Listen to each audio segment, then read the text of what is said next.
से बढ़कर एक अपडेट से हम आपको रूबरू करवाते नजर आ रहे हैं। इस बीच एक और बड़ी अपडेट सामने आ रही है इस महायुद्ध से निकलकर, जहां पर नॉर्थ इराक पर ईरान का ड्रोन से हमला हुआ है। इरबिल इलाके में कई धमाके जोरदार सुने गए हैं। ये इस वक्त की बड़ी और अहम जानकारी सामने आ रही है, जहां पर इरबिल इलाके में जोरदार धमाकों की आवाज से पूरा जो इरबिल इलाका है वो गूंज उठा है, दहल उठा है। ये बड़ी और अहम जानकारी फिलहाल सामने आ रही है इस महायुद्ध से जुड़ी, जहां पर नॉर्थ इराक को निशाना बनाया गया है। ईरान का ड्रोन से अटैक हुआ है। तस्वीरें आपके सामने रखेंगे कि किस तरीके से यहां पर अटैक हुआ है, लेकिन आपको जानकारी के लिए बता दें, यहां पर कई जबरदस्त धमाके सुने गए हैं, जोरदार धमाके इरबिल इलाके में सुने गए हैं।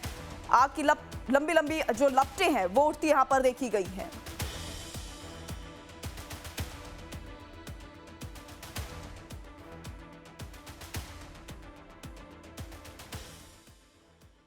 तो ये बड़ी अपडेट आपने भी देखी किस तरीके से नॉर्थ इराक को यहाँ पर निशाना बनाया गया है। इरबिल इलाके को यहाँ पर खास तौर पर वहाँ पर अटैक किया गया है ईरान की तरफ से। ऐसे में अटैक को लेकर ये बड़ी जानकारी सामने आ रही है। तस्वीरें भी आपने देखी, लेकिन अब हम सीधे सहयोगी का अपने रुख करते हैं, प्रेरणा का रुख करते हैं, क्योंकि प्रेरणा ग्राफिक्स के जरिए यहाँ पर समझाने का प्रयास करेंगे कि आखिर किस तरीके से ये धमाका हुआ है। बिल्कुल वैष्णव, आपने सही बोला। महायुद्ध के 30 दिन पूरे हो चुके हैं और अब हम अपने दर्शकों को इस महाकहर की कहानी बताने वाले हैं। ये जंग डायरी हमने तैयार की है, जिसमें हम पूरे टाइमलाइन को बकायदा समझाने वाले हैं। शुरुआत हुई थी 28 फरवरी से वैष्णव इसकी, और देखिए क्या कुछ हुआ। अपडेट्स तमाम। अमेरिका इजराइल का संयुक्त हमला होता है। ईरान के सर्वोच्च लीडर खामेनेई की मौत होती है। 28 फरवरी को दर्जनों टॉप सैन्य अधिकारियों की मौत हुई थी 28 फरवरी को। अब बात करते हैं 1 मार्च की। 1 मार्च को क्या कुछ हुआ, देखिए ईरान का जबरदस्त पलटवार देखने को मिला था। इजराइल, कुवैत और दुबई पर मिसाइल दागे गए थे।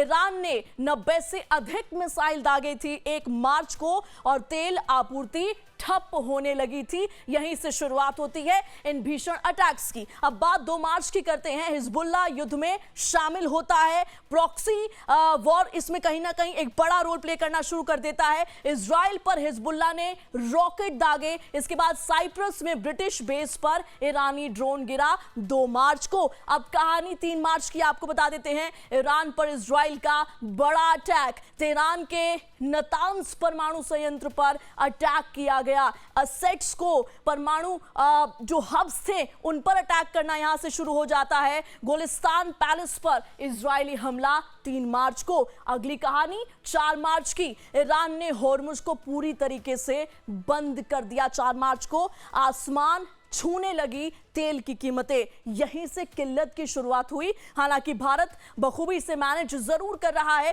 5 मार्च लेबनान में जमीनी हमले की तैयारी शुरू हो जाती है। 10 लाख लोगों को इलाका छोड़ने का आदेश दे दिया जाता है। 6 मार्च अमेरिका का ईरान पर बड़ा अटैक। ईरान के 3000 ठिकानों पर बमबारी की जाती है। ईरान की नौसेना के 43 जहाज तबाह कर दिए जाते हैं। 6 मार्च की ये कहानी। 7 मार्च को इस महायुद्ध में क्या हुआ, इजराइल पर बैलिस्टिक मिसाइलों से हमला। तेल अवीव में ईरानी हमले से भारी तबाही होती है। 8 मार्च तेहरान के शहर रे तेल डिपो पर हमला। सैन्य रिफाइनरियों पर हमले से तबाही मचती है। 9 मार्च को ईरान के निशाने पर अमेरिकी ठिकाने, बेसिस। सीरिया, इराक में अमेरिकी ठिकानों पर हमला। रेड सी में हूती विद्रोही के हमले देखने को मिलते हैं। अब बात करते हैं 10 मार्च की। 10 मार्च को क्या कुछ हुआ। तेल कीमतों में उछाल, शिपिंग प्रभावित होती है। अमेरिकी पोत जॉर्ज बुश खाड़ी क्षेत्र में पहुंचता है। 11 मार्च तेहरान में भोजन बिजली की किल्लत शुरू हो जाती है। बेसिक कम्युनिटीज पर बड़ा इंपैक्ट पड़ना यहीं से शुरू हो जाता है।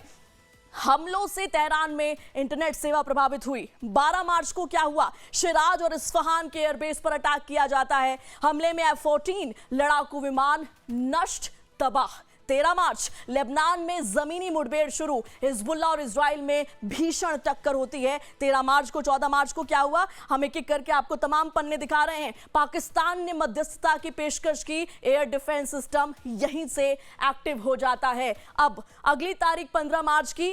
एनपीटी से बाहर निकलने की ईरानी धमकी, परमाणु हथियारों की संधि तोड़ने की धमकी ईरान देता है। 16 मार्च को तेहरान के रेडियो टीवी मुख्यालय पर हमला किया जाता है। अमेरिका ने बमबारी यहां पर शुरू की। 17 मार्च को क्या हुआ? लेबनान के अंदर घुसकर इजरायली हमला। अमेरिका ने एडवांस हथियारों की खेप भेजी 17 मार्च को। अगली तारीख आपको बता देते हैं, पूरे मिडल ईस्ट में तनाव चरम पर। ईरान के खुफिया मंत्री को मारने का दावा किया जाता है। 19 मार्च को यह टाइमलाइन क्या बता रही है? सऊदी अरब में अमेरिकी बेस पर हमला किया जाता है और साइबर वॉर का दौर शुरू हो जाता है। कुल मिलाकर देखिए 30 दिन के ये पूरी टाइमलाइन है और इसमें केवल और केवल आपको तबाही नजर आएगी। 20 मार्च का ब्यौरा आपको बता देते हैं। आईआरजीसी के प्रवक्ता मोहम्मद नैनी मारे जाते हैं 20 मार्च को। बासिज बल के प्रमुख इस्माइल अहमदी की भी मौत 20 मार्च को ही होती है। अमेरिकी ब्रिटिश बेस पर मिसाइल हमला होता है। गाजा में जमीनी लड़ाई 21 मार्च को शुरू हो जाती है। 22 मार्च लेबनान बॉर्डर पर भारी बमबारी। ईरान ने महाप्रतिशोध लेने की बात इसी दिन कही थी।